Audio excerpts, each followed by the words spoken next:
The talk with Arvind Kohli కార్యక్రమానికి స్వాగతం.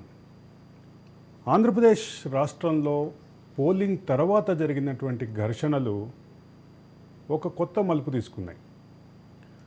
ఆంధ్రప్రదేశ్ రాష్ట్రంలో మాచర్లలో, పల్నాడు జిల్లా మాచర్లలో జరిగినటువంటి ఘర్షణలకు సంబంధించినటువంటి వార్తలు, అదే సందర్భంలో దానికి సంబంధించినటువంటి విజువల్స్ మొత్తం దేశాన్ని మొత్తం ఆకర్షిస్తే, ఇప్పుడు మరొక టర్న్ తీసుకున్న ఈ విషయంలో స్వయంగా సిట్టింగ్ ఎమ్మెల్యే, అలాగే అధికార పార్టీ సిట్టింగ్ అభ్యర్థి అయినటువంటి పిన్నెల్లి రామకృష్ణారెడ్డి స్వయంగా పోలింగ్ బూత్లో ఈవీఎం మెషిన్ని ధ్వంసం చేసినటువంటి విజువల్స్ బయటకు వచ్చినాయి. ఇప్పుడు మొత్తం దీని చుట్టే తిరుగుతోంది. అదే సందర్భంలో ఈ విజువల్స్ బయటకు వచ్చే ముందే పిన్నెల్లి ఆయన సోదరుడు అక్కడి నుంచి మాచర్ల నుంచి అంగరక్షకులను కూడా వదిలేసి వేరే ప్రాంతానికి తరలి వెళ్ళినట్లుగా వార్తలు వచ్చినాయి. వార్తలే కాదు, దాన్ని ధృవీకరించారు కూడా. ఆ ధృవీకరణని ఆధారం చేసుకొని పిన్నెల్లి సోదరులు ఎక్కడికి వెళ్ళారు అనేటటువంటి చర్చ జరుగుతుండగానే ఈ వీడియో బయటకు వస్తే, ఈ వీడియో అనంతరం ఇప్పుడు పిన్నెల్లి సోదరులకి సంబంధించినటువంటి, ముఖ్యంగా పిన్నెల్లి రామకృష్ణారెడ్డికి సంబంధించినటువంటి ట్రేస్ అవుట్ కార్యక్రమం జరుగుతోంది. ఇప్పటికే లుకౌట్ నోటీసులు జారీ చేశారు. ఆయనపై ఈ ఎలక్షన్ కమిషన్ ఆఫ్ ఇండియా చాలా తీవ్రమైనటువంటి ఆగ్రహం వ్యక్తం చేసింది. అసలు ఆయనని అనర్హుడిగా ప్రకటించాలనేటటువంటి డిమాండ్ కూడా ఊపందుకుంది. ఈ నేపథ్యంలోనే అసలు ఎలక్షన్ కమిషన్ తీసుకున్నటువంటి ఈ నిర్ణయాన్ని ఎట్లా చూడాలి, అదే సందర్భంలో పిన్నెల్లి రామకృష్ణారెడ్డికి సంబంధించినటువంటి అప్డేట్ ఏంటి, దాంతోపాటు మిగతా ఏవైతే పోల్ తర్వాత ఆఫ్టర్ పోల్ ఏదైతే వైలెన్స్ ఉందో, after poll violence, post poll వైలెన్స్కి సంబంధించినటువంటి అంశం ఇప్పుడు మొత్తం చర్చ జరుగుతోంది. దానిపైన వేసినటువంటి సిట్ మొదటి ప్రాథమిక నివేదికని, 150 పేజీల నివేదికని ఇప్పటికే ఇచ్చింది. దాన్ని ఆధారంగా దానికి సంబంధించిన 33 కేసులు మాత్రమే బుక్ చేశారు. 1367 మంది నిందితుల లిస్టుని ఫైనల్ చేస్తే, దాంట్లో సగం పైగా నిందితులను ఇంతవరకు గుర్తించలేదు అంటూ సిట్ ఒక వ్యాఖ్యానం చేసింది.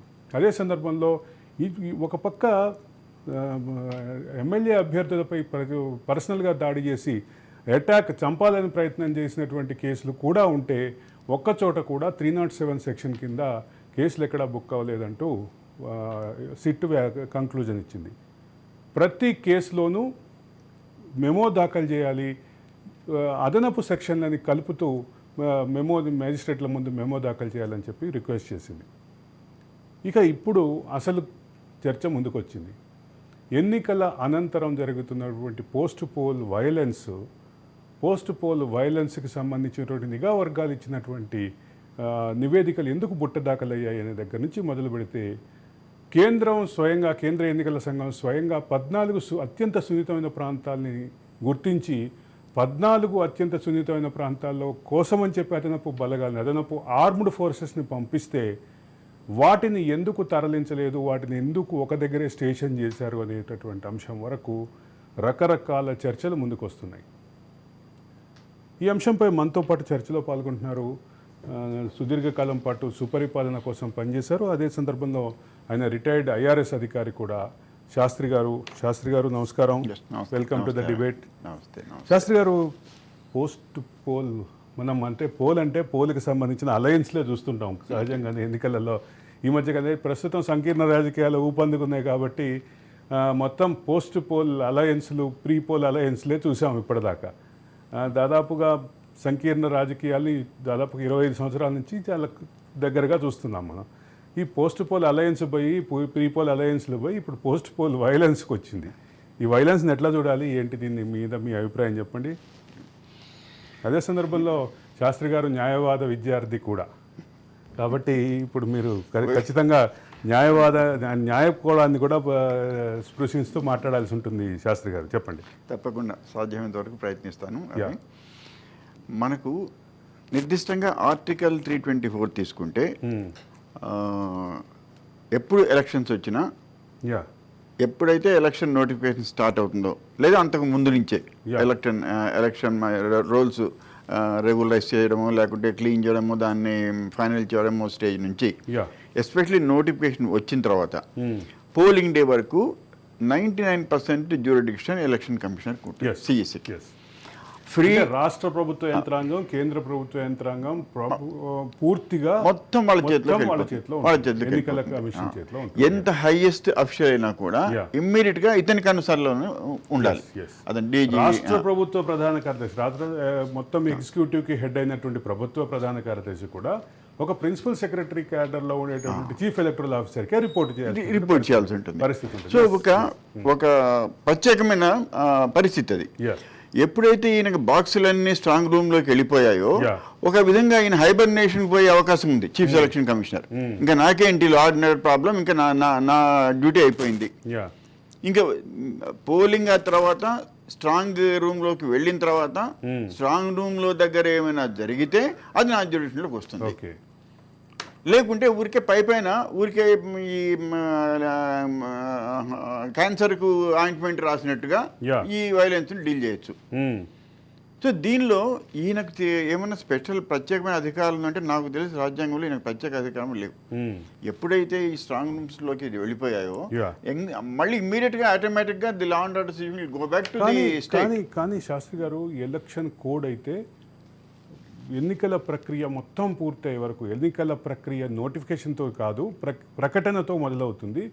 ఎన్నికల ప్రక్రియ ప్రకటనతో మొదలైన ఎన్నికల ప్రక్రియ ఎలక్షన్స్కి సంబంధించిన బ్యాలెట్ బాక్స్ల కౌంటింగ్ పూర్తయ్యే వరకు కోడ్ అయితే ఉండేటటువంటి పరిస్థితి ఉంది. మనం ఇటీవల కాలంలోనే తెలంగాణలో ఇంకొక డెవలప్మెంట్ కూడా చూస్తాం. మంత్రివర్గ సమావేశానికి కూడా ఎలక్షన్ కమిషనే నిర్దేశించింది ఏ మేరకు, ఏ పరిమితి మేరకు నిర్ణయాలు తీసుకోవాలి అనేది. మంత్రివర్గ సమావేశానికి వాళ్ళు పెట్టిన మెయిన్ కండిషన్ ఏంటంటే నువ్వు 4వ తేదీ జూన్ వరకు ఏ అంశాలు ప్రాముఖ్యమో అది మాత్రమే డిస్కస్ చేయండి అంటే మన మంత్రులు 4వ తేదీ తర్వాత వచ్చే వర్షాకాలానికి సన్న బియ్యానికి వాళ్ళు ప్రకటించారు. అంటే ఇప్పుడు ప్రభుత్వం ఏం చేసింది అనే విషయం పక్కన పెడితే, అంటే అటువంటి విషయాలు ఎన్నికల కోడ్ అమలుకి సంబంధించినటువంటి విషయాలు ఉంటాయి.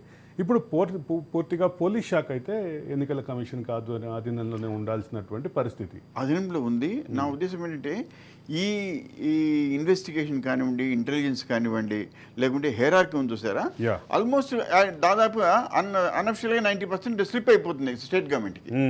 సో ఎలక్షన్ కమిషన్ అపరెంట్ గా పేపర్ పైన ఉండొచ్చు. మనకి ఎట్లయితే ఇప్పుడు covid regulations are still there, కానీ ఆ కోవిడ్ యొక్క అట్మాస్ఫియర్ అంబియన్స్ పోయింది కదా అవి. అలాగే ఎప్పుడైతే ఈయనకు బాక్సులు వెళ్ళిపోయాయో అప్పుడు మెయిన్గా కొంచెం ఒక విధంగా relaxing law and order problem క్షేత్ర స్థాయిలో జరిగేటివి ఇవన్నీ రాష్ట్ర ప్రభుత్వం అని చెప్పి ఆయన ఊరుకొండొచ్చును. కానీ వైలెన్స్ ఫ్యాక్షన్లో ఉండే జిల్లాలో పుట్టాను, పెరిగాను. ఒక విధంగా వీటిని దగ్గరగా ఉండి గమనించిన వ్యక్తి, పార్టిసిపేట్ చేయలేదు కానీ గమనించిన వ్యక్తిని. వీళ్ళు ఇలాగా ఓవర్ నైట్ వైలెన్స్, అసలు పోల్ తర్వాత వైలెన్స్ అనేది మనకు అసాధారణ పరిస్థితి. పోల్ వరకే చూస్తాము, రిగ్గింగ్ చూస్తాము, లేకుంటే బ్యాలెట్ బాక్స్ చూస్తాము. ఇప్పుడు ఇంత మీరు అన్నట్టుగా అతను పోయి లోపల పోయి దాన్ని ఈవీఎం మెషిన్ ధ్వంసం చేస్తారు. ఒక నిమిషం, మా పల్నాడు రిపోర్టర్ మనకి లైవ్ లో మరింత సమాచారం ఇవ్వడానికి రెడీగా ఉన్నారు. Ramesh, am I audible to you? అలాగే బీజేపీ సుహాసిని గారు లైన్లో ఉన్నారు. బీజేపీ నుంచి సుహాసిని గారు, నమస్కారం. నమస్కారం అండి. పోస్ట్ పోల్ వైలెన్స్, నమస్తే. పోస్ట్ పోల్ వైలెన్స్ ని ఎట్లా చూస్తున్నారు? మీ పార్టీకి సంబంధించినటువంటి రోల్ ఏంటి దీంట్లో? మీ పార్టీ ఏ రకంగా ఫీల్ అవుతోంది? అది ఒకటి, ఎలక్షన్ టైంలో ఏ పార్టీకి రోల్ ఉండదండి. ఇది కంప్లీట్ కంట్రోల్ అంతా కూడా ఎలక్షన్ కమిషన్ చేతుల్లోనే ఉంటుంది. మనకేంటంటే ఆంధ్రప్రదేశ్ లో ఎక్కడ ఎప్పుడు జరగనంత ఓటింగ్ శాతం నమోదైంది అని ఆనందపడాలా? పోస్ట్ పోల్ వైలెన్స్ భయంకరంగా వెస్ట్ బెంగాల్ ని తలదనేటట్టు ఈ విధంగా, ఇప్పుడు ఎలక్షన్స్ అప్పుడు వైలెన్స్ ఉండదు, చాలా ప్రశాంతంగా అంతా ఇంటెలెక్చువల్స్ అయినా ఆ సమన్వయంతో ఉంటుంది ఆంధ్రప్రదేశ్ అని అనుకుంటున్న ఈ టైంలో ఇంత భయంకరమైన వైలెన్స్, దట్టు కంటిన్యూస్లీ ఒక తర్వాత ఒక 10-15 రోజులు కంటిన్యూ అవ్వడం, repeated incidents and consequent incidents వరుస క్రమంగా జరిగినాయి. అవును. Yeah. ఇది కొంతవరకు ఎక్స్పెక్ట్ చేసే ముందుగా మా వెంపు నుంచి మా పార్టీ నుంచి కొన్ని లెటర్ అది ఎందుకు రిక్వెస్ట్ వెళ్ళాయి అంటే Yeah. కొన్ని ఏరియాస్ ఆర్ కొంత అది ప్రోన్ అన్నమాట. అది సెన్సిటివ్ జోన్ ఎప్పుడైతే మాకు అనిపించిందో, సో అక్కడ ఒక పోలీస్ వ్యవస్థ పైన కొంత ఒక స్టేట్ గవర్నమెంట్ కి పూర్తిగా అటు లొంగిపోయి ఒక ఇంక్లినేషన్ అయిపోయింది అన్న ఒక అనుమానాలు మాకు, ఎందుకంటే ఒక ఫ్రీ అండ్ ఫెయిర్ ఎలక్షన్స్ జరుగుతాయి అన్న ఒక నమ్మకం అయితే మాకు అనిపించలేదండి. Yeah. So that is also the reason why we wrote letters. అంటే కొంత And at the change same time, I would like to quote the CEC words. కేంద్ర ఎన్నికల సంఘం చాలా క్లియర్గా ఇద్దరు కమిషనర్లు ఆ కార్యక్రమంలో పాల్గొన్నారు. ఇద్దరు కమిషనర్లు ఇద్దరు ఏకగ్రీవంగా మాట్లాడిన మాట ఏంటంటే, when we have identified 14 most sensitive areas, why you didn't deployed force there where we have allotted the forces. మీకు ఫోర్సెస్ని అందుబాటులో ఉంచితే మీరు వాళ్ళని తీసుకెళ్ళి ఒక రిజర్వ్ ప్లేస్లో ఉంచారే తప్ప వాళ్ళని ఎందుకు డిప్లాయ్ చేయలేదు, ఎందుకు అలర్ట్గా ఫీల్ అవ్వలేదు అనేది రాష్ట్ర పోలీస్ యంత్రాంగాన్ని కానీ రాష్ట్ర యంత్రాంగాన్ని కానీ కేంద్ర ఎన్నికల సంఘం ప్రశ్నించింది. ఇప్పుడు కేంద్ర ఎన్నికల సంఘం ముందు దోషిగా నిలబడాల్సిన పరిస్థితి. అదే సందర్భంలో ఇక్కడ ఇంకొక విషయం కూడా మాట్లాడాలి. పిన్నెల్లి రామకృష్ణారెడ్డికి సంబంధించినటువంటి అంశంలో పిన్నెల్లి రామకృష్ణారెడ్డికి సంబంధించినటువంటి ఘటనకి సంబంధించినటువంటి ప్రాథమిక సమాచారం ఉన్నప్పటికీ పోలీసులు వీడియో బయటకు వచ్చి వైరల్ అయ్యే వరకు ఎందుకు యాక్షన్ తీసుకోలేదు అనే ప్రశ్న ఈరోజు సగటు జీవి మనసులో ఉంది. కేంద్ర ఎన్నికల సంఘం కూడా ఇదే ప్రశ్నిస్తోంది. అంటే ఒకవైపు దేశం ముందు, అదే సందర్భంలో సిఈసి ముందు పోలీస్ శాఖ దోషిగా నిలబడాల్సిన పరిస్థితి వచ్చింది. దీన్ని ఎట్లా చూద్దామంటారు? ఇక్కడ ఆశ్చర్యకరమైనది ఏంటంటే, ఎలక్షన్ కమిషన్ అయిన మీనా గారు కూడా తర్వాత అంతా కూడా ఎక్కడా కూడా రీపోలింగ్ పనేం లేదు అని వారు ఎప్పుడైతే అనౌన్స్ చేశారో, ఒక పక్కన పల్నాడు, అనంతపూర్, తిరుపతి ఎక్కడా కూడా స్టాప్ అవ్వకుండా ఈ కంటిన్యూగా ఈ వైలెన్స్ జరిగినా, ఎప్పుడైతే ఎలక్షన్ కమిషనర్ గారు ఆ విధంగా ఒకటి ప్రెస్ మీట్ పెట్టి చెప్పారో, okay everything is under control, అది పెద్దగా అంత ఇబ్బంది అయితే లేదేమో అన్నట్టుగా ఒక అభిప్రాయం అయితే ఏర్పడింది. కానీ ఈ రోజు ద క్వశ్చన్ ఈస్, ఒకటి మనం ఈ విధంగా కూడా ఆలోచించవచ్చు, ఎక్కడైనా నిజంగా ఈవీఎం ని తీసి బద్దలు కొట్టేయడం అన్నది ఇట్ ఈస్ అసలు చాలా పెద్ద, అది ఒక తప్పిదం, అది it's against the law. So అది ఒక వెరీ బిగ్ మిస్టేక్. కానీ అది ఏమీ క్షమించరాని నేరం.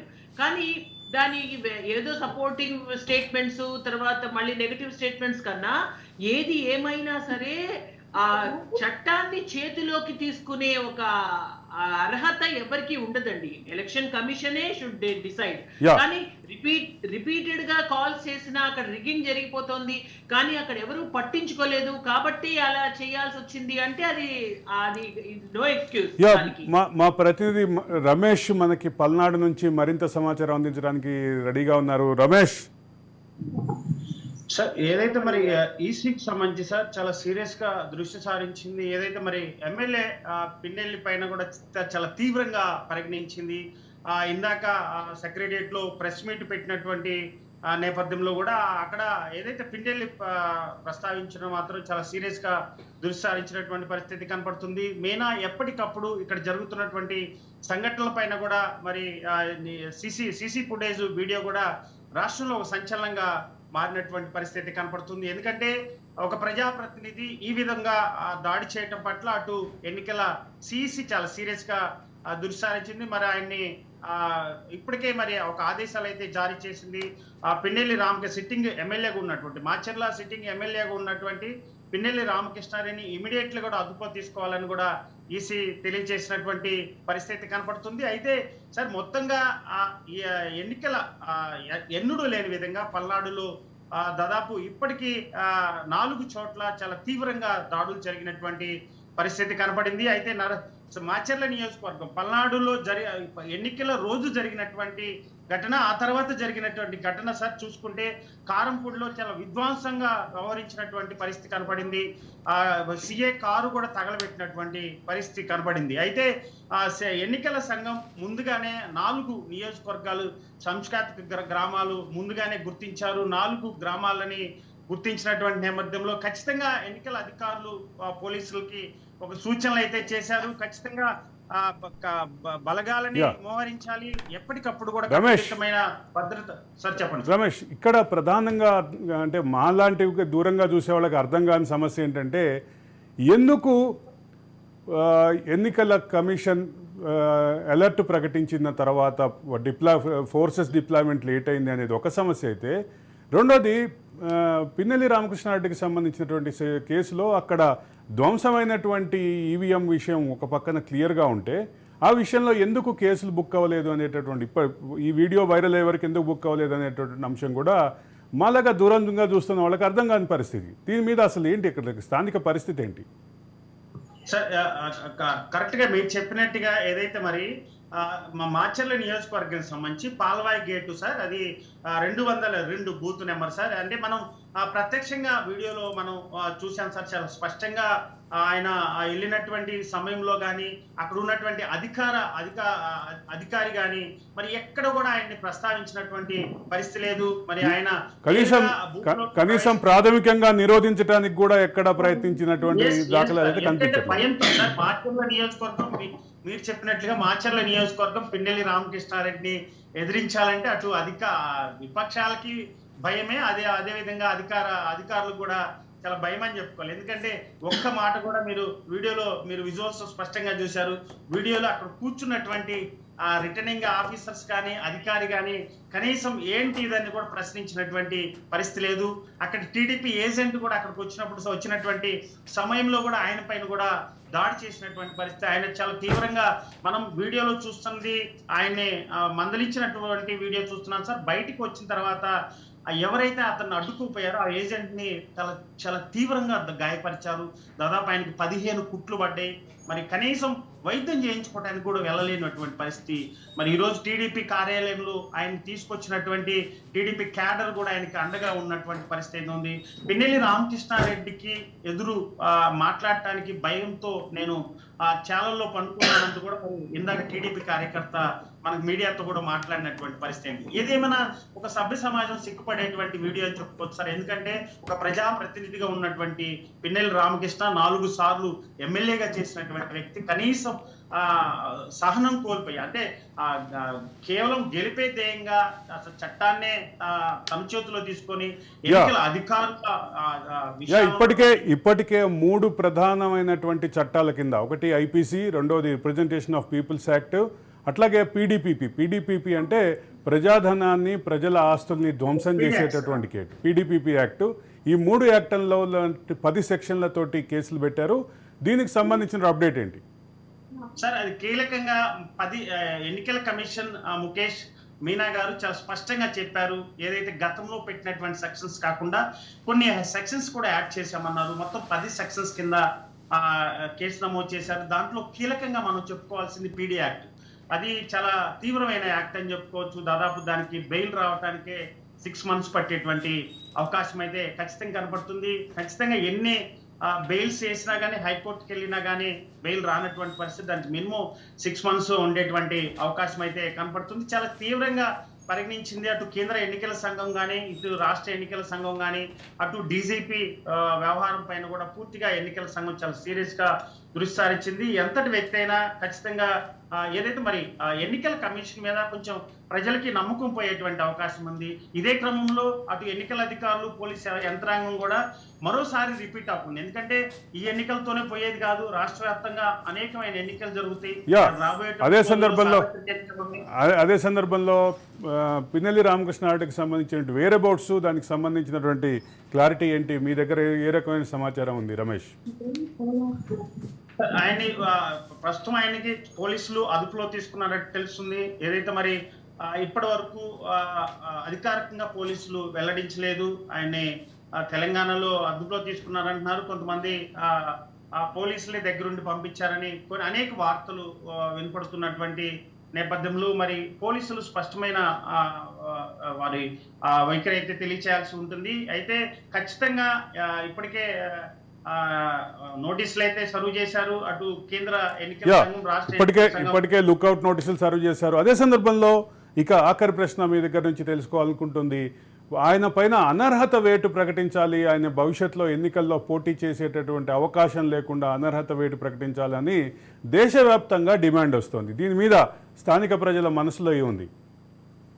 ఎస్ సార్, మీరు చెప్పినట్లుగానే విపక్షాల నుంచి అనార్హత వేటు వేయాలని ఖచ్చితంగా వారు ప్రస్తావిస్తున్నారు. అయితే దీనికి సంబంధించి ఇప్పుడు కొద్దిసేపటి క్రితం కూడా సార్ మాచర్ల నియోజకవర్గం సంబంధించి కాసు మహేష్ కూడా మీడియా సమావేశం ఏర్పాటు చేశాడు. ఆయన కూడా మాచర్ల గురిజాలకు సంబంధించినటువంటి ఎమ్మెల్యేగా, సిట్టింగ్ ఎమ్మెల్యేగా ఉన్నటువంటి నేపథ్యంలో మన పోటీ కూడా చేసినటువంటి పరిస్థితి. ఒక్క వీడియోతో ఆయన పైన ఇన్ని కేసులు ఎలా కడతారు అంటూ కూడా ఆయన ప్రశ్నించాడు. మరి దీనిపైన అటు పూర్తి స్థాయిలో ఎన్నికల సంఘం వైఖరి అయితే మార్చుకునేటువంటి అవకాశం అయితే లేదు. ఎందుకంటే చాలా సీరియస్ గా దృష్టి సారించింది. అదేవిధంగా ఈ వీడియో వైరల్ అవటం అటు దేశవ్యాప్తంగా ఎన్నికల కమిషన్ మీద కూడా అనర్హత అనేటటువంటి డిమాండ్ మీద అక్కడ స్థానిక ప్రజల్లో మనసులో ఏముందనేది మీరు అనుకుంటున్నారు?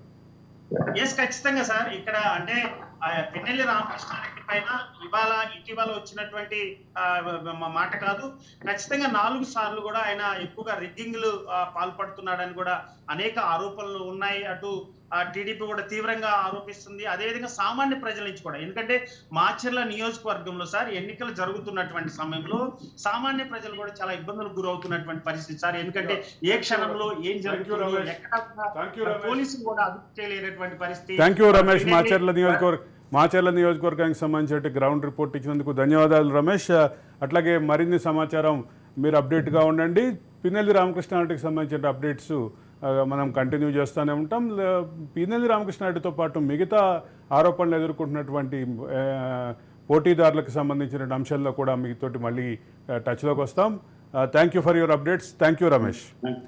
సుహాసిని గారు, ఇప్పుడు మా ప్రతినిధి మాట్లాడిన విషయాలన్నీ విన్నారు. ఒక పక్కన పోలీసుల అసక్తత కనిపిస్తోంది, దీన్ని ఎట్లా చూడాలి? అది చాలా ఆశ్చర్యంగా ఉంది. ఒక పక్కన ఏంటంటే ఈవీఎంని బద్దలు కొట్టేసిన తర్వాత ఈ వీడియో రిటర్నింగ్ ఆఫీసరు పార్టీకి పంపడం, అది తర్వాత వీడియో బయటకు వచ్చి వైరల్ అవ్వడం. ఇక్కడ ఇది వచ్చిన తర్వాత ప్రశ్నించినప్పుడు వాళ్ళు చెప్పడం ఏంటి అంటే, మీనా గారు, ద డేటా ఈజ్ సేఫ్ కాబట్టి మేము రీపోలింగ్ కి అక్కడ మేము అనౌన్స్ చెయ్యలేదు అని చెప్పారు. టెక్నికల్ గా ఉన్న నాకున్న కొద్ది సాంకేతిక పరిజ్ఞానంతో నాకు అర్థమవుతుంది ఏంటంటే, దీనికి సంబంధించిన డేటా అంతా ఎప్పటికప్పుడు ప్రతి ఓటు తర్వాత లోపల ఉన్నటువంటి మైక్రో చిప్ ఏదైతే చిప్ ఉంటుందో ఆ చిప్ దాంట్లో క్యాప్చర్ చేసుకుని పెట్టుకుంటుంది అనేది నాకు అర్థమైన సబ్జెక్టు. నేను స్టడీ చేసిన మేరకు కానీ మీనా చెప్పినటువంటి మాటల మేరకు కానీ. అయితే వీటన్నిటిని మనం కూలంకషంగా చూస్తే ఈవీఎం ధ్వంసం చేయటం అనే విషయాన్ని డేటాకు సంబంధించినటువంటి అంశం పక్కన పెట్టండి. ఈరోజు భారతదేశంలో ప్రపంచంలోనే అతిపెద్ద ప్రజాస్వామిక వ్యవస్థ, ప్రజాస్వామిక దేశం అనుకుంటున్నాం. ఒక పక్క 7 విడతలుగా ఒకసారి జరిగితే ఉండేటువంటి ఇబ్బందుల కారణంగా 7 విడతలు పెట్టుకుని దాన్ని ఒక కట్టుదిట్టమైన వాతావరణం చేస్తుంటే, సాక్షాత్తు ఎమ్మెల్యే లేదా అదే సందర్భంలో సిట్టింగ్ ఎమ్మెల్యే ప్లస్ అభ్యర్థి ఆయన దాన్ని ఎత్తిపడేయటం, మళ్ళా అనుమానం వచ్చి రెండోసారి కూడా ధ్వంసం చేయటం. దీనికి వెనక కారణం ఏం కనిపిస్తోంది మీకు? అంత కోపానికి కారణం ఏమని కనిపిస్తోంది? మేమేం చేసినా మాదే చెల్లుతుంది, ఏం చేసినా మమ్మల్ని అడిగేవాడు లేడు అన్నది అసలు భయం లేకపోవడం సార్. ఇలాంటి దానికి సీరియస్ అఫెన్స్ ఇది. దీనికి కనుక కట్టుదిట్టమైన దీనికి పైన చర్య తీసుకుంటేనే రేపొద్దున ఒక డెమోక్రసీలో ఒక అర్థం ఉంటుంది. అండ్ ఇంకొకటి ఏంటంటే, బాధ్యత వహించాల్సిన ఒక టీం ఏదైతే ఉందో ఇన్నాళ్ళ తర్వాత ఏం చేస్తున్నారు, మీరు చోద్యం చూస్తూ కూర్చుంటున్నారా అంటే, ఇదే కాదు 10 చోట్ల 10 ఈవీఎంస్ ధ్వంసమైపోయాయి, ఈ మాచర్లలోనే 7 జరిగాయి ఇలాంటివి అని ఆ విధంగా చెప్తూ ఉంటే, మరి ఇంతకాలం ఏం చేశారు? ఒక్కటి కూడా ఇమీడియట్లీ ఆఫ్టర్ ది పోల్ ఏమని అనౌన్స్ చేశారు? అంతా కూడా చాలా సజావుగా ఉంది, ఎక్కడా కూడా ఏమీ లేవు, ఏవో చెదురుమదురు వాటి తప్ప పెద్దగా ఏమీ లేదు అంటే ఓకే. ఇంతకాని కంటిన్యూస్ గా వైలెన్స్ జరుగుతుంది. దీనిపైన ఏంటిది అసలే? బైపోల్ ఎలక్షన్స్ లో చూసాము, చాలా వరకు కొన్ని ఇటువంటి యాంటీ సోషల్ యాక్టివిటీస్ అయితే జరిగాయి. ఈవెన్ నామినేషన్ ఫైల్ చేసుకోవడానికి కూడా కొన్ని ఇబ్బందులు ఎదుర్కొన్న ఈ తరుణంలో ఈ ఎలక్షన్స్ ఒక పక్కన ఇంత వైలెన్స్ జరుగుతున్నా ఏమీ జరగలేదు, ఎవ్రీథింగ్ ఈజ్ ఓకే అని ఎప్పుడైతే సదరు రెస్పాన్సిబుల్ అఫీషియల్ చెప్పినప్పుడు ఏమీ మాట్లాడలేదు. And we are about to see the అసలు పోల్స్ ఎలా జరుగుతున్నాయి దాని రిజల్ట్ కోసం వెయిట్ చేస్తున్న ఈ టైంలో ఈ వీడియో తర్వాత 10 EVMs ని బద్దలు కొట్టారు అని చెప్పడం అన్నది ఇది మాత్రం అంత అది కరెక్ట్ అయితే కాదు sir. As far as the democracy is concern the responsible person ఒకవేళ ఇది లా అండ్ ఆర్డర్ ప్రాబ్లం వస్తుంది కాబట్టి బయటికి చెప్పలేదు, but we took serious action అని ఆ విధంగా ఏమన్నా వాళ్ళు సరిపెట్టుకోవడానికి ట్రై చేస్తున్నారు అని అనుకున్నా కొన్ని సెక్యూరిటీ ఇష్యూస్ ఉంటాయి. ఏమవుతుందంటే when the data is safe, persons మీద కఠిన చర్యలు తీసుకుని పూర్తిగా ఇన్ఫర్మేషన్ అయితే చెప్పక్కర్లేదు, బట్ అక్కడ రీపోలో లేకపోతే డేటా సేఫ్ అన్నప్పుడు ఆ పర్సన్స్ పైన కఠిన చర్యలు తీసుకుని దానికి ప్రాపర్ గా రెస్పాండ్ అయితే అది వేరేలా ఉంటుంది. కానీ వీడియో వచ్చిన తర్వాత ఆ రెస్పాన్సిబుల్ పర్సన్ ఎవరైతే పగలగొట్టారో అతను కూడా ఒక బాధ్యత గల ప్రజా ప్రతినిధి, సిట్టింగ్ ఎమ్మెల్యే, అది కూడా రూలింగ్ పార్టీ ఎమ్మెల్యే. దీనికి మరి ఎంతో అందరూ రెస్పాన్సిబుల్ సార్. ఇది కరెక్ట్ అయితే కాదు, దీనిపైన సీరియస్ యాక్షన్ తీసుకోవాలి. ఇది కనుక ఇప్పుడు ఈ విధంగా వదిలేస్తే మళ్ళీ ఇటువంటి యాక్టివిటీస్ రిపీట్ అయ్యే ఛాన్స్ అయితే తప్పకుండా ఉంటుంది. సో ఇది అన్ఎక్స్క్యూజబుల్ థింగ్ కిందే మనం దీన్ని పరిగణించాలి. అదే సందర్భంలో 10 సెక్షన్లు 3 చట్టాలు, ఒకటి భారత శిక్షా స్మృతి నేర స్మృతి ఇండియన్ పీనల్ కోడ్లో దాదాపుగా ఒక 7 సెక్షన్లు పెట్టినట్టున్నారు. తర్వాత PDPP prevention of damage to public property, ఇదొక దాని కింద ఇంకో కేసు పెట్టారు. అట్లాగే representation of peoples act RP act కింద 131, 135 సెక్షన్ల కింద కేసు పెట్టారు. శాస్త్రి గారు, ఇప్పుడు మనకి మా ప్రతినిధి రమేష్ ఇచ్చినటువంటి ఫీడ్బ్యాక్ చూసాం, అట్లాగే సుహాసిని గారు మాట్లాడుతున్న అభిప్రాయాలు చూస్తున్నాం, ఏమంటారు? ఒక చిన్న మాట అరవింద్, IPC సెక్షన్లో సెక్షన్ సెలెక్ట్ చేసుకోవడంలోనే ఫేవరిజం చూపించే అవకాశం ఉంది. అదొక డేంజరస్ సిచ్యువేషన్. ఇప్పుడు వీళ్ళు పెట్టిన సెక్షన్స్ 142, 143, 143, 147, 448, 427, 353, 452, 120B. 120B అంటే క్రిమినల్ కాన్స్పిరసీ. దీనిలో ఒక సెక్షన్లో 50 రూపాయల విలువ ఉండే ప్రభుత్వాన్ని ప్రాపర్టీని ధ్వంసం చేస్తే ఒక 2 ఏళ్ళు 3 ఏళ్ళు ఉంది. అన్ని సెక్షన్లు ఎట్లా ఉంటుంది తెలిసిన up to sentence up to 6 months, up to 7 years, up to 10 years. నిన్న జరిగిన యాక్సిడెంట్లో దాన్ని హీనస్ క్రైమా లేకుంటే అతన్ని అడల్ట్గా డీల్ చేయాలన్నా లేకుంటే చైల్డ్గా డీల్ చేయాలన్నా అన్న దానిలో వచ్చిన కీలకమైన అంశం ఏంటంటే దానిలో మినిమం 7 years అన్న పనిష్మెంట్ లేదు కాబట్టి అతన్ని చైల్డ్గానే డీల్ చేయాలి అని చెప్పి ట్రీట్మెంట్ ఇచ్చారు.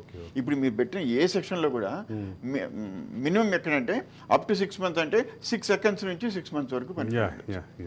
10 years అంటే 10 minutes నుంచి 10 years వరకు పనిష్మెంట్ ఉండొచ్చు. మరి మెకాలే అతను చాలా మేధావి, అతను దీన్ని డ్రాఫ్ట్ చేసిన అతను. అప్పుడు మనము ఇంత చిల్లరగా బిహేవ్ చేస్తామని చెప్పి ఆయన అనుకోండు అరవింద్. 4 సార్లు ఎన్నికైన ఒక వ్యక్తి ఎలక్షన్లోకి లోపలికి 4 సార్లు ఎన్నికైన వ్యక్తి అనే కంటే కూడా ఇంకొక రకంగా చెప్పాలి, 4 ఎన్నికల్లో గెలిచి మనని రూల్ చేసే అనేక చట్టాలు చేసినటువంటి చట్టసభలో సభ్యుడు అని చెప్పాలి. ఏమంటారు సుహాసిని గారు? లా మేకర్ సార్ లా బ్రేకర్ సార్ రెగ్యులర్ గా వాడే పదాన్ని ఇక్కడ చూడండి. ఎవరో మేధావి చేసిన దానికి just breaking the law, that to being in a position of a responsible representative of people. అది ఇంకా క్రైమ్ కదా? కాదు సార్, ఇప్పుడు PDPP కొత్త చట్టాలు చేసుకున్నా అందుకు సంబంధించిన అంశాలన్నీ కూడా ఎపిసోడ్ చాలా ఉన్నాయి. నేను 50 రూపాయలు చెప్పింది, ఇప్పుడు ప్రజాధనానికి సంబంధించిన చట్టం చేశారు కదా, ఆ చట్టం చేసినప్పుడు ఈ పెద్ద మనిషి కూడా ఉంటాడు ఎక్కడ ఒక చోట, లేదా ఇలాంటి ఎంపీ ఒక చోట ఉంటాడు. అంటే ఇప్పుడు కొన్ని చట్టాలు కాంకరెంట్ సబ్జెక్ట్కి సంబంధించిన చట్టాలు 2 సభలు చేయాల్సి ఉంటుంది, పార్లమెంటు చేయాల్సి ఉంటుంది, శాసనసభ కూడా ఆమోదించాల్సి ఉంటుంది. బేసికల్ ల్యాండ్ ప్రాబ్లం స్టేట్ సబ్జెక్ట్. అంటే మనల్ని ప్రభావితం చేసే చట్టాలు చేసినటువంటి సభ్యులో ఉండేటటువంటి సభ్యుల ప్రవర్తన సరే ఇది ఇక్కడ చేసిందే కాదు, సభలోనే అనేక సందర్భాల్లో మనం మాట్లాడుకుందాం. శాస్త్రి గారు, మళ్ళీ మనం let us confine to the topic. Okay. ఇక్కడ ఈ చట్టాలకి సంబంధించినటువంటి కేసులు, ఈ కేసులకు సంబంధించిన భవిష్యత్తు ఎట్లా ఉంటుంది? ఒకవేళ పిన్నెల్లి రామకృష్ణారెడ్డి ఇప్పుడు వస్తే, మా రిపోర్టర్ చెప్పినట్టుగా దాదాపు పీడీపీపీ చట్టం కింద సంవత్సరం పాటు 6 నెలల పాటు బెయిల్ రానటువంటి సెక్షన్గా చూడాలి అనేది అంటున్నారు. దీన్ని నిజమేనా? బెయిల్ రావడం రాకపోవడం అన్నది డైస్, అది ధర్మరాజు జోదమాడినట్టే. Yeah. దానికి ఒక పెద్ద కట్టుబాటు ఉన్నట్టుగా లేదు. అంటే ఇటీవల కొన్ని సంఘటనలు చూసిన తర్వాత నిన్న వచ్చిన అబ్బాయికి 15 గంటల్లో వచ్చింది బెయిల్. ఇంకొక డిప్యూటీ చీఫ్ మినిస్టర్ 2-3 ఏళ్ళు తనుకుంటా ఉన్నాడు బెయిల్ రాకుండా. సో దీనికన్నా ఇంపార్టెంట్ ఉంటే అరవింద్, వీళ్ళు ఇంతకుముందు సుహాసిని ఒక మాట అన్నారు, ఎన్ని తప్పులు చేసినా కూడా చర్య అనేది లేకుండా ఉంటే ఇది రిపీట్ అవుతుంది కదా. ఒక తెలంగాణ ఉద్యమం జరిగేటప్పుడు ఒక సీనియర్ ఐఏఎస్ ఆఫీసర్ ఎమ్మెల్యే అయిపోయాడు. ఆయన అసెంబ్లీ ప్రిన్సెస్లోనే ఉన్నాడు. ఆయన ఒక కార్ డ్రైవర్ ఆయన వచ్చి ఆయన ఆల్మోస్ట్ ఫిజికల్ అటాక్ అనుకుందాం. ఇప్పటికీ ఆ ప్రిన్సెస్లో ఉన్నాడు, డ్రైవర్ ఏవో తెలుసు, ఈయన ఒక సీనియర్ ఐఏఎస్ ఆఫీసర్, ఒక ఎమ్మెల్యే. ఇప్పటికేమైనా చర్య ఉందండి?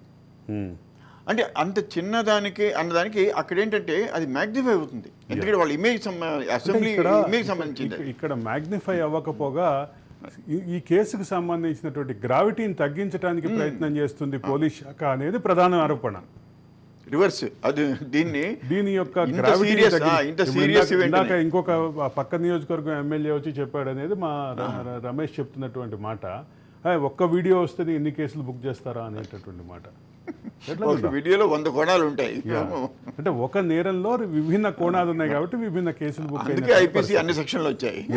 అయితే సుహాసిని గారు, మొత్తం మీద దీనికి సంబంధించినటువంటి అంశంలో ఇంకొక అంశం ప్రధానంగా ఏమొస్తుందంటే, ఈ కేసులకు సంబంధించి, అంటే ఇప్పుడు ఈ ఘటనలకు సంబంధించి ముందే హెచ్చరించినా కానీ రాష్ట్ర ప్రభుత్వం యంత్రాంగం సిద్ధంగా లేదనేది ఆరోపణ ఒక పక్కన ఉంటే, ఎన్నికలని ప్రభావితం చేయటం కోసం మీ పార్టీ రాష్ట్ర శాఖ అధ్యక్షురాలు కొంతమంది అధికారుల్ని టార్గెట్ చేసి విమర్శలు చేసి ఎలక్షన్ కమిషన్ని ప్రభావితం చేస్తున్నారు అంటూ వైసీపీ నుంచి విమర్శలు వస్తున్నాయి.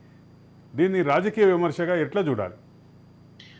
ఇప్పుడు ఎలక్షన్స్ ముందు కొన్ని అనుమానాలు ఉన్నప్పుడు ఏ పార్టీ హ్యాస్ ఎవ్రీ రైట్ అండి. మాకు ఇక్కడ ఈ అధికారం ఉంటే మాకు అక్కడ ఫ్రీ అండ్ ఫెయిర్ ఎలక్షన్స్ జరుగుతున్నాయని మాకు అనిపించట్లేదు. గతంలో కూడా మేము కొన్ని ఇన్సిడెన్సెస్ చూసాము. ఇప్పుడు we do not want to take any risk అన్నప్పుడు they can very well write a letter, ఆ ఫలానా ప్లేసెస్ లో మాకు కొంచెం అనుమానాస్పదంగా ఉంది, అక్కడ ఎందుకు కొత్తగా వేయండి అని. ఎందుకంటే ఇది ఇంతకు ముందు చెప్పినట్టు బైపోల్ ఎలక్షన్స్ లో ఈ విధంగా జరిగిందండి. ఈవెన్ నామినేషన్ ఫైల్ చేయడానికి కూడా చాలా ఇబ్బందులు క్యాండిడేటే పడిన అంశాలు ఉన్నాయి. అండ్ ఇదే మాచర్లలో స్థానిక సంస్థల ఎన్నికల సందర్భంగా జరిగిన ఘర్షణ వాతావరణం, దానిపైన కేంద్ర హోంశాఖ అలర్ట్ పంపించడం, ఇవన్నీ మనకు తెలిసిన సబ్జెక్టులే. లోకల్ బాడీ ఎలక్షన్స్ అయితే మరీ దారుణం అండి. ఇది ఈ స్థానిక సంస్థల ఎలక్షన్స్ అప్పుడు వన్ సైడెడ్ అన్నమాట. అంటే యునానిమస్ గా భయపెట్టేసి యునానిమస్ గా వాళ్ళు అనౌన్స్ చేసేసారు.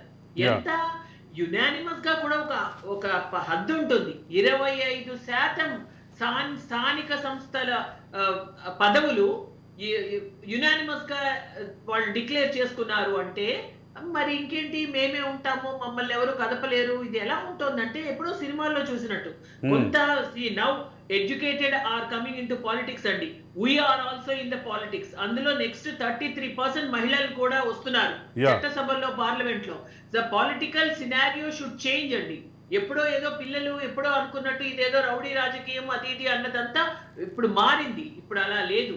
కేంద్రంలో చాలా బలంగా ఎంతో నిర్మాణాత్మకంగా ఇప్పుడు వైసీపీ నుంచి వచ్చినటువంటి విమర్శ ఏంటంటే, కేంద్ర ఎన్నికల సంఘాన్ని ప్రభావితం చేయటం కోసం, అదే సందర్భంలో ఫెయిర్ ఎలక్షన్స్ జరగకుండా ఉండటం కోసం మీ పార్టీ రాష్ట్ర అధ్యక్షురాలు వాళ్ళ టార్గెట్ కూడా చాలా క్లియర్. వాళ్ళు చెప్తున్నటువంటి విమర్శలు, వాళ్ళ చెప్తున్నటువంటి మాటలు కూడా చాలా క్లియర్.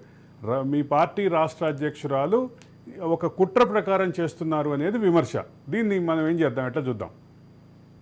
అది ఒక మనిషి పైన ఉన్న ఒక కక్షపూరిత చర్యతో మాట్లాడిన మాటే తప్ప ఓవరాల్ గా మనం చూడగలం. ఇప్పుడు పర్సనల్ గా ఒకళ్ళు మాట్లాడారు అనుకోండి, దానిపైన మనం రెస్పాండ్ అవ్వలేం. అండ్ ఒక పార్టీ ప్రతినిధిగా ఆవిడ కేంద్ర నాయకత్వంతో సమీక్ష చేసి వారితో మాట్లాడి ఆంధ్రప్రదేశ్ లో ఉన్న సిచ్యువేషన్ గురించి డిస్కస్ చేసిన తర్వాత తీసుకున్న నిర్ణయం అండి. భారతీయ జనతా పార్టీలో ఎలా ఉంటుందంటే, ఏదో స్థానికంగా ఒక రీజనల్ పార్టీస్ ఒక బాసే ఉంటాడు, అతనికి అప్పటికప్పుడు హాచ్ పాచ్ గా ఒక డెసిషన్ తీసుకుంటే అది అయిపోతుంది. But it's not so in the central party. అది మాకు ఇక్కడ ఏం తీసుకున్న నిర్ణయం దానిని కేంద్ర నాయకత్వంతో చర్చ చేసి తీసుకుంటారు. వైసీపీ ఇంకొక అడుగు ముందుకేసి ఇంకొక వ్యాఖ్యానం కూడా చేసింది. అది కూడా మీ దగ్గర ప్రస్తావించాల్సిన అవసరం అయితే ఉంది. తన మరిదిని ముఖ్యమంత్రిని చేయటం కోసం, ఎన్నికల కమిషన్ని ప్రభావితం చేయటం కోసం ఆమె పురంధరేశ్వరి ఈ ప్రయత్నాలు చేస్తున్నారు అనేది ఆ పార్టీ విమర్శ. ఆ పార్టీ గత కొంతకాలంగా చేసినటువంటి విమర్శలు ఇప్పుడు కూడా అదే రకమైన విమర్శలు భాగంగా వస్తున్నాయి. అంటే వాళ్ళకి ఒక భయం పట్టుకుంది. లాస్ట్ టైమే సింగిల్ గా పోటీ చేస్తున్నప్పుడు 51% వైసీపీకి వస్తే 48% టీడీపీకి వచ్చి, బీజేపీకి కూడా వచ్చి, అండ్ జనసేనకి 7% వచ్చింది. సో ఇప్పుడు ఎప్పుడైతే భారతీయ జనతా పార్టీ, టీడీపీ, జనసేన కలిశాయో, అందులోనూ ఒక్కటి అయిపోయాక definitely all of a sudden ఒక 10% వరకు రెడ్యూస్ అయిపోయింది వాళ్ళకి సక్సెస్ శాతం.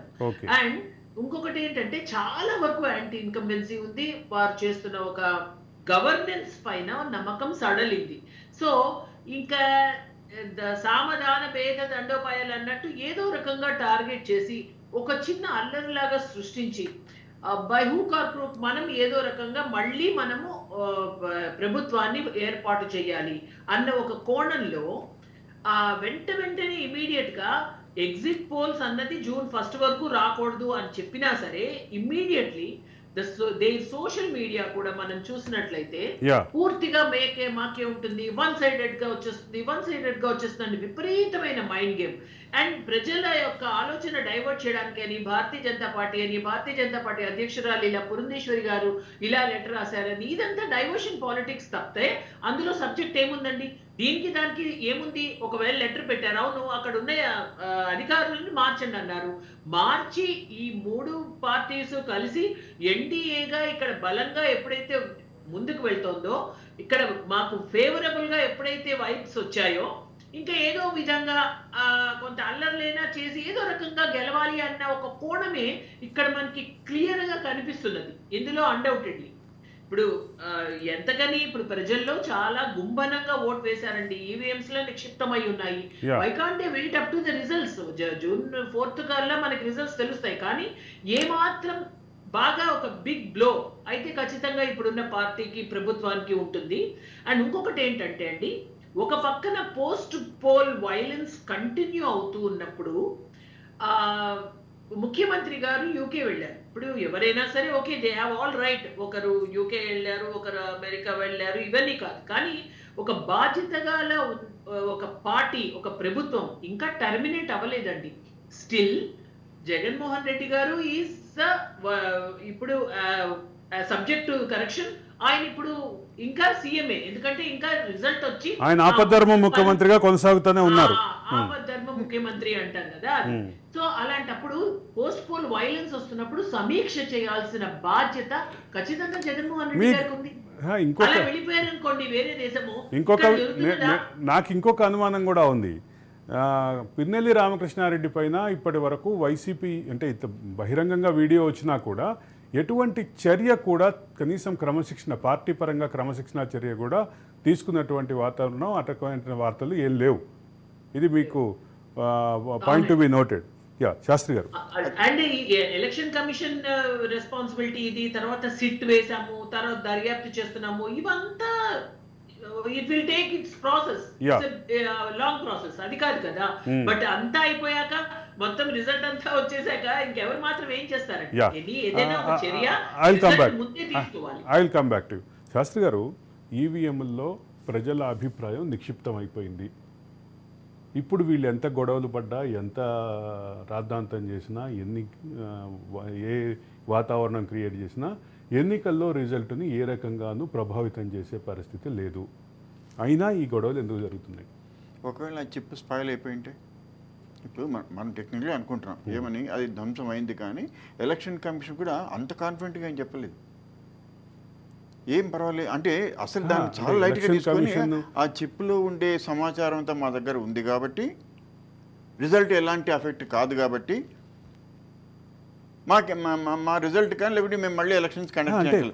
పొరపాటున ఒకవేళ ఎక్కడి నుంచి అయినా, ఎందుకంటే ఈవీఎంస్ పైన మొన్నటి వరకు కూడా సుప్రీంకోర్టు నడిచింది. అది ఇంకా దాన్ని ఎలా వెరిఫై చేయడం చేతగాక సుప్రీంకోర్టు చేతులు ఎత్తేసింది. Okay, there was some problem with technicality. ఇక్కడ అంటే 81% వచ్చిన తర్వాత ఎక్కడో వచ్చి గుబుల్ అయితే పుట్టిండాలి కదా రూలింగ్ పార్టీకి. మరి వీళ్ళకా గుబుల్ వాళ్ళకే తెలియదు, కానీ అంటే అంత పోటీ తినారు అంటే ఏదో డిఫరెంట్ రిజల్ట్ కోసం వచ్చింది. అత్యధిక శాతం అది. ఈ అత్యధిక శాతం మీద నిజంగా ఇప్పుడు డౌట్ వస్తుంది, అది ఈ చిప్స్ని ఏమన్నా మేనేజ్ చేసామని తెచ్చుకున్నారా అంటే ఎవరికి తెలియదు. అతనికి ఎందుకు భయం లేదు అంటేనండి, ఒకప్పుడు ఒక చిన్న మాట అనుకోవాలి, ట్యాక్స్ డిఫాల్టర్స్ కానీ ఇలాంటి వైలెంట్ రౌడీ షీటర్స్ కానీ కంట్రోల్ రావాలంటే 2 పద్ధతులు ఉంది.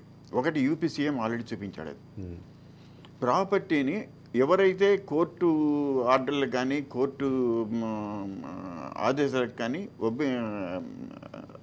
అనుసరించారో సహకరించారో వాళ్ళ ప్రాపర్టీ అటాచ్ చేసే ప్రొవిజన్ బ్రిటిష్ కాలం నుంచి ఉంది. ఉంది.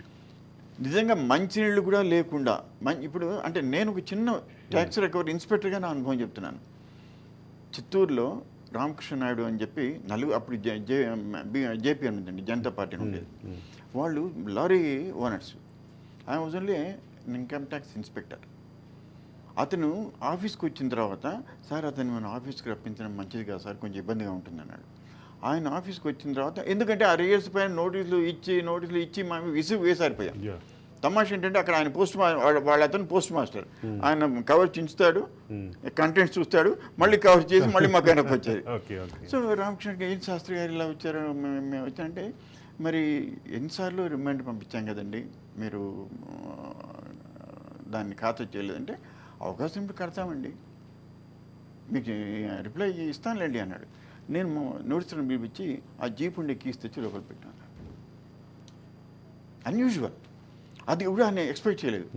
జీప్ ఎందుకంటే వాళ్ళకి జీప్ పైన లేకుంటే ఇంకొక ఫోన్ చేస్తే ఇంకో జీప్ వస్తుంది, అదేం పెద్ద సమస్య కాదు, ఎగో ప్రాబ్లం. ఈయన పిన్నెల్లి గారు రావడం లేదు అంటే ఇంటికి పోయి మంచినీళ్ళు కూడా లేనంత దారుణంగా చట్టాన్ని ఉపయోగించే అవకాశం ఉంది. ఇంతసేపు మనం మాల్యా తప్పించుకున్నాడు, మాల్యాతో మనకు సంబంధం లేదు, అతని ప్రాపర్టీతో సంబంధం ఉంది, అతని బ్రాండ్స్ ఇంకా ఉన్నాయి. సో పిన్నెల్లి గారు తప్పించుకొని తిరుగుతున్నారు, వాళ్ళకి లుకౌట్ నోటీస్ ఇచ్చామంటే అది ఊరికే ఈ తోమలపాకుతో కొట్టినట్టుగా జరుగుతున్నాయి అనిపిస్తుంది నాకు. ప్రొవిజన్స్ని వీళ్ళు సీరియస్ ప్రొవిజన్స్ పక్కన పెట్టి ఇంతమంది చెప్పాం కదా, ఐపీసీలో 5-6 సెక్షన్స్ చిన్నవి. నా ఫస్ట్ క్వశ్చన్ ఏదైతే ఉందంటే, నా ప్రాథమికమైనటువంటి ప్రశ్న ఏదైతే ఉందో, ఎన్నికల ఫలితాలని కానీ రిజల్ట్ని కానీ ఏ రకంగా ప్రభావితం చేయదు, ప్రజల మీద మైండ్స్ మీద ఎటువంటి ప్రభావితం కనపడదు అని తెలిసి కూడా ఇక్కడే డౌట్ టెక్నికల్ ప్రాబ్లం ఉంది.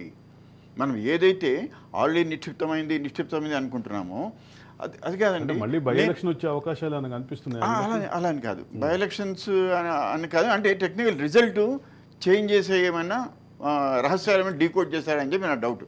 ఇప్పుడు 30 రోజుల కిందట ఇక్కడ ఒక చిన్న సబ్మిషన్ అండి. ఇక్కడ as far as the EVMs are concerned, అది ట్యాంపర్ చేసే ప్రక్రియ ఇంపాసిబుల్. దాని ఒక టెక్నాలజీయే వేరు. దాని గురించి ఒక్కసారి స్టడీ చేస్తేనండి అసలు అది ఇంటర్నెట్ తో కనెక్షన్ ఉండదు, ఎవ్వరు దానిని టచ్ చేయలేరు. అందులో కనుక ఒకసారి వెళ్ళిపోయిన తర్వాత vote, it is very very very safest method అండి, అన్ని విధాలుగా టెస్టెడ్. అందుకనే ఈవీఎం ని యాక్సెప్టబుల్ అండి. కొంచెం మాత్రం మనకి డౌట్ అవసరం లేదు. ఇష్యూ అది కాదు. సుహాసిని గారు కొంచెం ఇర్రిలెవెంట్ గా అనిపిస్తుందేమో, కానీ నేను ఇక్కడ ఒక మాట చెప్పాలి. ఈవీఎంల మీద మొదట కానీ చివరి వరకు వచ్చిన ఒకే ఒక్క పుస్తకం రాసింది, ఈవీఎంల ప్రక్రియని అనుమానిస్తూ రాసినటువంటి పుస్తకం మీ పార్టీ ఎంపీ జీవీఎల్ నరసింహారావు గారు రాశారు. దానికి ముందు మాట రాసినటువంటి 2 ప్రముఖుల్లో ఒకరు మీ ఎన్డీఏ భాగస్వామి అయినటువంటి చంద్రబాబు రాశారు, ఇంకొకళ్ళు 2009లో ఎన్డీఏ తరఫున ప్రధాని అభ్యర్థిగా ఉన్నటువంటి మన అద్వానీ రాశారు. దీనికి ఒక స్మాల్ సబ్మిషన్ అండి. Yeah. మొదట్లో అంత ఫుల్ ఫ్లెడ్జ్డ్ గా దానిపైన అపోహలు ఉన్నా తర్వాత they are very well tested. Okay. ఈ రోజు ద డిజిటల్ రెవల్యూషన్ అన్నది ఇట్స్ హైయెస్ట్ సెక్యూర్డ్ ఈవీఎంస్ అండి. ఇందులో ఎవరైనా ఇట్ ఈస్ డిబేటబుల్ అండ్ నేను దాని గురించి పూర్తిగా క్షుణ్ణంగా ఇన్ఫర్మేషన్ తీసుకుని మేబీ ఎర్లియర్ స్టేజెస్ Yes. అది డౌట్ అయి ఉండొచ్చు, క్వశ్చన్ చేశారు, కానీ ఇప్పుడు అది కాదు. Now it is 100%, 200% safest method అండి. ఎందుకంటే అన్ని విధాలుగా టెస్టెడ్ అండ్ ప్రూవ్డ్. అసలు అది అందులో మాత్రం అన్డౌటెడ్, ఎందుకంటే you can verify anywhere and I'm very clear and I have clarity in that. ఇక్కడ మాచర్ల మాత్రమే కాకుండా మిగతా చోట్ల కూడా ఇటువంటి వైలెన్స్లు జరిగినాయి. ఇటువంటి వైలెన్స్కు సంబంధించినటువంటి అప్డేట్స్ మరికొంతమంది మా ప్రతినిధులు కూడా లైవ్లోకి రాబోతున్నారు. అయితే ఇక్కడ ఒక విషయం చెప్పాలి. ఇటువంటి ఘటనలే జరిగినటువంటి అనంతపురం జిల్లా తాడిపత్రి, అంతకంటే వీటన్నిటికంటే తీవ్రమైనటువంటి ఘర్షణ జరిగినటువంటి చంద్రగిరి నియోజకవర్గం. వీటికి సంబంధించినవి కూడా మా ప్రతినిధులు కాసేపట్లో లైవ్లోకి వచ్చి వివరాలు అందిస్తారు. సుభాష్ గారు, నేను మీరు చెప్పిన వర్షన్ని అడ్డు చెప్పడం లేదు, 100% మీరు చెప్పింది కరెక్ట్. ఇక్కడ నేను డౌట్ చేసేది ఏంటంటే, ఎలాగైతే ఈ ట్యాంపరింగ్, ఈ ఫోన్ ట్యాంపరింగ్ దానిలో వాళ్ళు ఆ చెప్పులను నాశనం చేసి ముక్కలు చేసి మూసీలు పడేశారో, ఆ స్టేజ్ వరకు కన్నా ఈవీఎం కన్నా డిస్ట్రాయ్ అయి ఉంటే తారుమారు అవుతుంది కదా. దానికి సంబంధించి మీనా ఒకసారి పగలగొట్టేశారో ఇంకా అది డెఫినెట్లీ అది రిపీట్ చేస్తారు కాదు. సుహాసిని గారు ఇక్కడ ఒక విషయం చెప్పాలి. మీనా దాని విషయంలోనే క్లారిటీ ఇచ్చింది ఏంటంటే, బెల్ నిపుణులు దాన్ని పరిశీలించారు. అంటే దాన్ని ఎవరైతే మొత్తం ఈవీఎంని ఎవరైతే మేనేజ్ చేస్తున్నారో ప్రభుత్వ రంగ సంస్థ అయినటువంటి భారత్ ఎలక్ట్రానిక్స్ లిమిటెడ్ ప్రతినిధులు దాన్ని వెరిఫై చేసి సర్టిఫై చేసిన తర్వాతే చెప్తున్నాను అని చెప్పారు.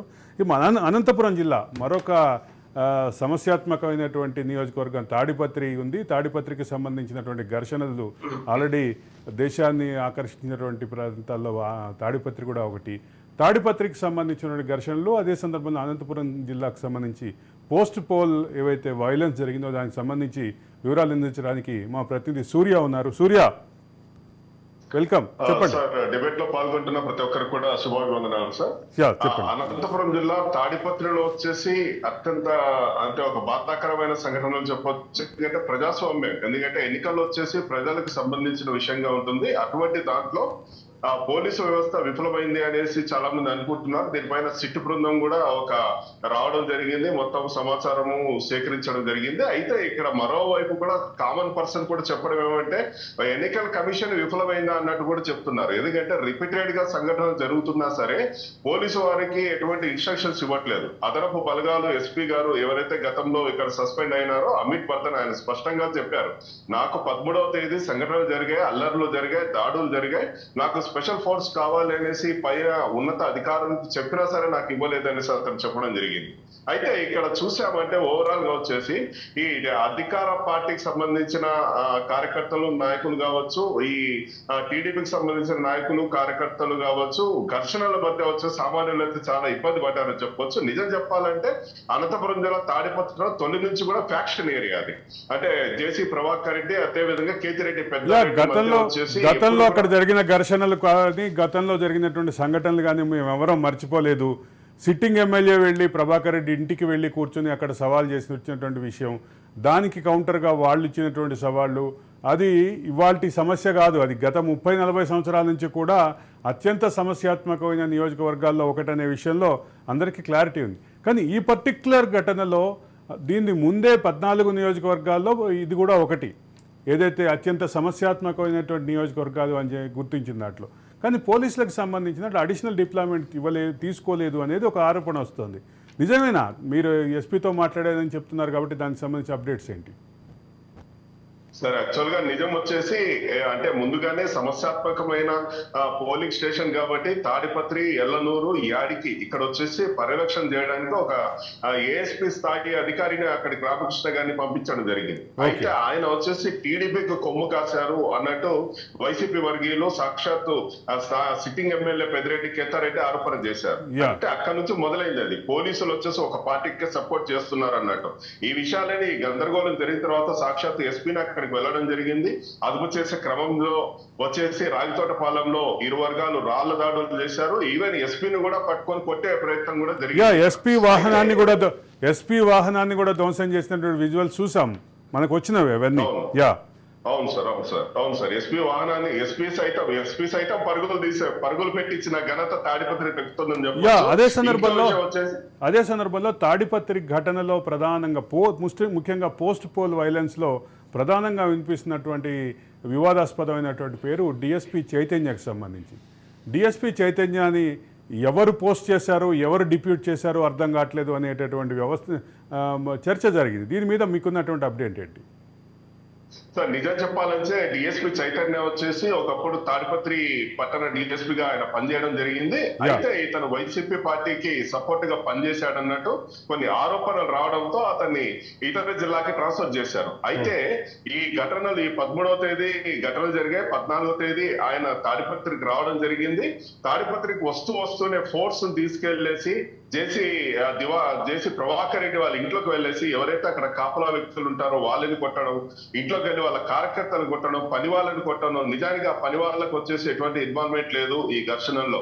వాళ్ళని కూడా విచక్షణ రహితంగా దాడి జరగడం జరిగింది. ఇవన్నీ విషయాలు బయటకు వచ్చిన తర్వాత ఈవెన్ మన విజువల్స్ లో చూసాం, సీసీ కెమెరాలు సైతం ధ్వంసం చేశారు పోలీసులు రౌడీల్లాగా. ఇవన్నీ విషయాలు వచ్చేసి ఎస్పీ గారి దృష్టికి వెళ్ళిన తర్వాత ఈసీ వివరణ అడిగింది. ఏం జరుగుతోంది, మీరు ఏం చేస్తున్నారు అనేసి అడిగిన ప్రశ్నకి ఆయన స్పష్టమైన సమాధానం ఏమంటే డిఎస్పీ చైతన్యాన్ని నేనైతే పిలవలేదు, ఆయన తాడిపత్రికి వచ్చినట్టు కూడా నాకు తెలియదు అని చెప్పాడు. దీంతో వైఫల్యం అనేది పోలీస్ వైఫల్యం అనేది స్పష్టంగా ఈసీకి అర్థమైంది. ఒక ఎస్పీకి తెలియకుండా అసలు జిల్లాకి సంబంధం లేని ఒక డిఎస్పీ ఇక్కడికి రావడం, పైగా ఈ ఘర్షణ వాతావరణంలో అతను అమాయకుల్ని కూడా కొట్టడం, దాడి చేయడం ఏంటి అనేది ఒక ప్రశ్న అనేది తలెత్తింది. మరి ఇది ఏంటి, ఈసీ ఎటువంటి చర్యలు తీసుకుంటుంది అన్నది కూడా వేచి చూడాల్సిన పరిస్థితిగా ఉంది. ఇక్కడ మరోవైపు వచ్చేసి ఈసీ వైఫల్యం ఉంది, తర్వాత ఈ కార్యకర్తలు నాయకులు కొట్టుకుంటున్నారు, మధ్యలో పోలీసు అధికారులు బలవుతున్నారు అనేది కూడా కొంతమంది ఉన్నత అధికారులు కూడా బాధపడుతున్నారు సార్ ఈ సంఘటనలతో. ధన్యవాదాలు సూర్య. మరిన్ని అప్డేట్స్ కోసం మిమ్మల్ని ఎలక్షన్ సంబంధించినటువంటి అప్డేట్స్ కోసం ఈ 10-15 రోజుల పాటు డిస్టర్బ్ చేస్తూనే ఉంటాం. Let's keep update. మన వీక్షకులకు కూడా ఎప్పటికప్పుడు మనం సమాచారం అందిస్తే ప్రక్రియ కొనసాగిద్దాం. శాస్త్రి గారు, అది డిఎస్పీ చైతన్యకు సంబంధించినటువంటి వివాదం. ఆయన లోకల్ ఎస్పీ ఆయన్ని పిలవలేదు, చిత్తూరు ఎస్పీ ఆయన్ని డిప్యూట్ చేయలేదు. ఆయనంతటా ఆయనే వచ్చాడు, పోలీసులతోటి ఒక అంటే భయంకరమైన వాతావరణం క్రియేట్ చేశాడు అనేది ఆరోపణ. ఇంకొక చిన్న మాట చెప్తాను. ప్రతి పూల బొందల గన్లు పెట్టుకొని దీనిపైన కనిపిస్తారు కదా. ఇప్పుడు మనం చూసే విజువల్స్లో ఒక్క యూనిఫామ్ పర్సన్గా లోపలికి వచ్చి దాన్ని ఆ ఇన్సిడెంట్ని కంట్రోల్ చేయడం లేదండి. నాకు డిఎస్పీ అంటే probably he doesn't belong to the cadre. I'm talking about అదే నేను చెప్తాను. అంటే ఇక్కడ ఇంత ఇండస్ట్రీ అంటే వాళ్ళు ఎస్పీని కూడా ఖాతా చేయడం లేదు. ఇప్పుడు ఈసీ మాత్రం ఏంటండి అలా అంత ఊరికి చిన్నగా వచ్చి మీ ఎక్స్ప్లెనేషన్ ఇవ్వండి అంటే వాళ్ళు అక్కడికి వచ్చి వాళ్ళు కండక్ట్ చేయాలి కదా. కూడా మనకు వార్తలు వచ్చినటువంటి సందర్భం ఉంది. కాబట్టి అంటే పోలీస్ వ్యవస్థ నేను మొదట్లో డిబేట్స్ ప్రారంభంలోనే అన్నట్లుగా ఆంధ్రప్రదేశ్ పోలీస్ వ్యవస్థ అటు సిఈసి ముందు, ఇటు దేశం ముందు, ఇటు ప్రజల ముందు, అదే సందర్భంలో రాష్ట్ర హైకోర్టు ముందు కూడా దోషిగా నిలబడినటువంటి పరిస్థితి అయితే ఖచ్చితంగా ఉందనే చెప్పాలి. శాస్త్రి గారు కంక్లూడింగ్ చెప్పండి. నవ్విపోతారుగా నాకేటి సిగ్గు అని వాళ్ళకి దోషిగా నిలబడితే నిలబడి చాలా అలవాటు అయిపోయింది. నేను గతంలో ఒక అంటే 3-4 రోజుల క్రితమే ఇంకో డిబేట్లో ఇదే సబ్జెక్టులో మీద మాట్లాడినప్పుడు చెప్పాను, 7 సార్లు 8 సార్లు ఈ డీజీపీ వెళ్ళి హైకోర్టుకి క్షమాపణ చెప్పాల్సిన పరిస్థితి వచ్చింది. గతంలో డీజీపీగా ఉన్నటువంటి గౌతమ్ సవాంగ్ పరిస్థితి కూడా అదే ఉంది. అంటే వ్యవస్థని ఇండిపెండెంట్గా పనిచేయించట్లేదు అనేటటువంటి ఆరోపణ ప్రధానంగా వస్తుంది ఇట్లాంటి సిచ్యువేషన్. ఏదైనా గవర్నమెంట్ సర్వెంట్కి పనిష్మెంట్ ఏదంటేనండి, ఒక అడ్వర్స్ రిమార్క్ రికార్డులోకి వెళ్ళాలి. దోషిగా నిలబెట్టము, వీళ్ళు అపాలజీ చెప్పడము, ఈసారి క్షమించాము అని చెప్పి వీళ్ళు కోర్టు చెప్పడం అన్నది దానివల్ల సిచ్యువేషన్ ఇంప్రూవ్ కాదు అరవింద్. ఇప్పుడు ఒక ఎస్పీ ఉండి నాకు తెలియకుండా డిఎస్పీ వెళ్ళాడు, నా కింద సబార్డినేట్ నా మాట వినలేదంటే next day morning will be served with suspension order. He has to. ఒక విధమైన ఒకరోజు ఒకనాడు ముఖ్యమంత్రి దానిలో ఆ ప్రొసీజర్ చక్కగా చూపించాడు. ఇమ్మీడియట్లీ నువ్వు చెకప్ యువర్ మెషిన్ అంటాడు, మెషిన్ చూస్తే వాడు సస్పెన్షన్ ఆర్డర్ వాడికి కనిపిస్తుంది. ఇది ప్రజలకు కూడా తెలిసి, జర్నలిస్టులకు తెలిసి, డిఎస్పీ నాకు తెలియకుండా డిఎస్పీ వెళ్ళాడంటేనండి first this fellow should be suspended SP. ఎందుకంటే అది ఇన్సబార్డినేషన్ అంటాం చూసారా, insubordination cannot be tolerated. Already క్రమశిక్షణ చర్య తీసుకున్నారు కాబట్టి ఆఫీసులో అయితే కనిపిస్తాడు కదా, మనం పోతే ఆఫీసులో అయితే కనిపిస్తాడు కదా. ఈ should not be allowed to SIT in the office. Commission suspend చేసింది, ఎలక్షన్ కమిషన్ ఇప్పటికే సస్పెండ్ చేసింది, ఇద్దరు ఐపీఎస్ ఆఫీసర్లను సస్పెండ్ చేసింది, అలాగే ఒక ఐపీఎస్ ఆఫీసర్ని ఒక ఐఏఎస్ ఆఫీసర్ని బదిలీ కూడా చేసింది.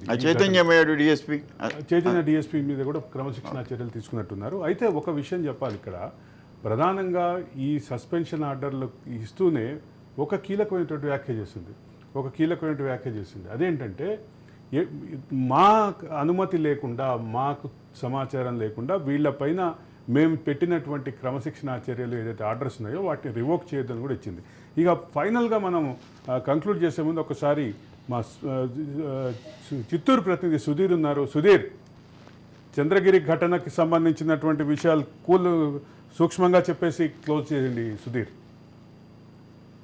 అదే తీసుకున్నాము. ఏదైతే పోలింగ్ ప్రక్రియ ముగిసిందో అనంతరము చిత్తూరు జిల్లా, తిరుపతి జిల్లా అంటే ఉమ్మడి చిత్తూరు జిల్లాలో చూసినట్టే సమస్యాత్మకమైనటువంటి ప్రదేశాలలో ఎక్కడ ఘర్షణ వాతావరణం చోటు చేసుకుంటుందని ఈ యొక్క పోలింగ్ ముందస్తు భద్రతా చర్యలను కూడా చేపట్టినప్పటికీ అటువంటి ప్రదేశాలలో ఈ యొక్క సుధీర్ చంద్రగిరిలో జరిగినటువంటి ప్రధానంగా అంటే చంద్రగిరి టీడీపీ అభ్యర్థి మీద జరిగినటువంటి ఆ దాడి సందర్భంగా వచ్చినటువంటి రికార్డుల్లో ఉప ఎన్నిక రావాలి, ఎట్టి పరిస్థితుల్లో ఇతన్ని చంపేయండి అని కొంతమంది వ్యాఖ్యానించారు అని అంటూ వస్తున్న వార్తలు, వీటికి సంబంధించిన విషయాలు చెప్పేది కంక్లూడ్ చేద్దాం.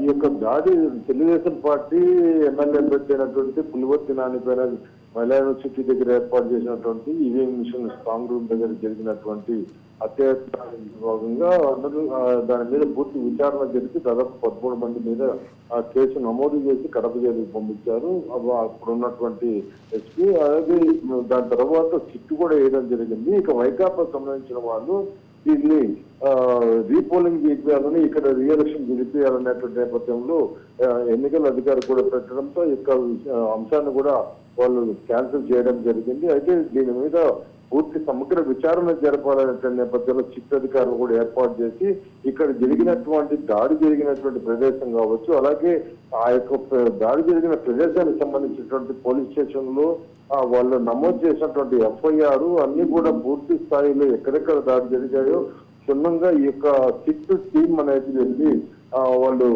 అడిగి పూర్తి విషయాలు వివరణ తీసుకోవడం జరిగింది. దీని మీద దాదాపు 150 పేజీల వివరణను నుంచి కూడా సమర్పించడం జరిగింది. అయితే దీని మీద తిరిగి రియాక్షన్ పెట్టాలనే నేపథ్యంలో వైకాపా సంబంధించినటువంటి నాయకులు కోరినప్పటికీ దాన్ని తిప్పికొట్టారనేటువంటి నేపథ్యంలో రద్దు చేశారనే నేపథ్యంలో తెలవడం జరిగింది. ప్రస్తుతానికి అదే కోణంలోనే ప్రయత్నిస్తున్నారు తప్ప ఈ యొక్క అధికారులు అయితే ఇప్పటికే పోలీసులు చేసినటువంటి నిర్లక్ష్య వైఖరి వల్లే ఈ యొక్క దాడి జరిగాయి.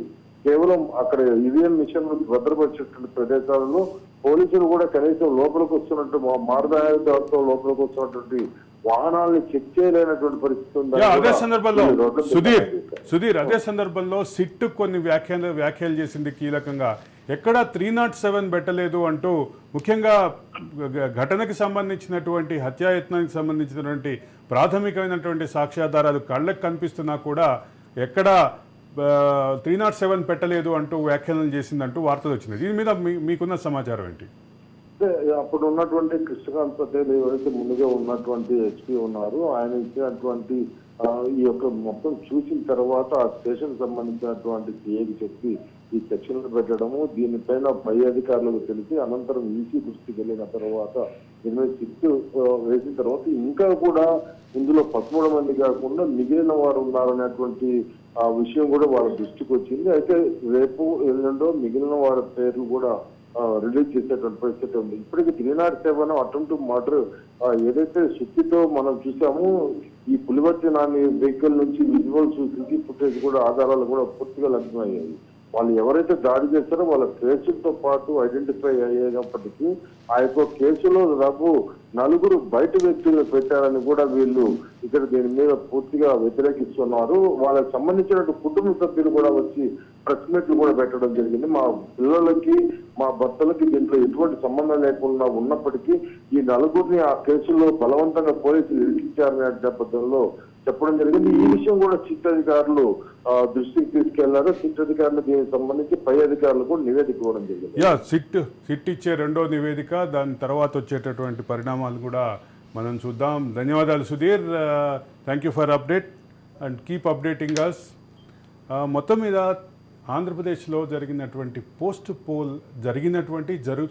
పోస్ట్ పోల్ వైలెన్స్, దానికి సంబంధించి సిట్టు కేంద్ర ఎన్నికల సంఘాన్ని పంపించిన ప్రత్యేక అబ్జర్వర్ల బృందం, వాళ్లతో పాటు రాష్ట్ర హైకోర్టు కూడా చేసినటువంటి వ్యాఖ్యలు, కేంద్ర ఎన్నికల సంఘం చీఫ్ సెక్రటరీని అదే సందర్భంలో డీజీపీని పిలిచి చేసినటువంటి వ్యాఖ్యానాలు, వీటన్నిటినీ చూస్తే ఖచ్చితంగా ఆంధ్రప్రదేశ్ పోలీస్ శాఖ మాత్రం తమ అసక్తతతో కానీ, తమ నిస్సహాయతతో కానీ, లేదా తమకు సంబంధించినటువంటి ఇన్ఫ్లుయెన్స్ కారణంగా కానీ, ఏదో ఒక కారణంతో లేదా కొన్ని కారణాలతోటి ఈరోజు వీళ్ళందరి ముందు దోషిగా నిలబడినటువంటి పరిస్థితి అయితే కనిపిస్తోంది. ఇది ఈరోజు స్పెషల్ డిబేట్.